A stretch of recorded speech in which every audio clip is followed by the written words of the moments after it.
Lok Sabha vote মিটতেই রাজ্যে হিংসার আশঙ্কায় রয়েছেন রাজ্যপাল সিভি আনন্দ বোস। সেই মতো সংশ্লিষ্ট সবাইকে সতর্ক থাকার বার্তা দিয়েছেন তিনি। সোমবার সন্ধ্যায় সকলকে ভোটের ফলাফল মেনে নেওয়ার বার্তা দিয়েছেন রাজ্যপাল CV Ananda Bose.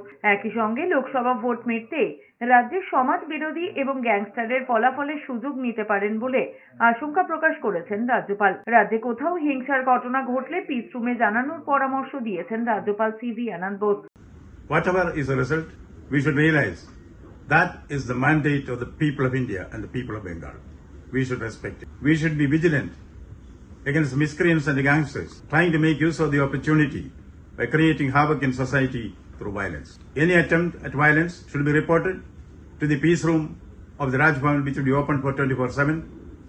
You are free to report at any time on a real-time basis. The Raj Bhavan is ready.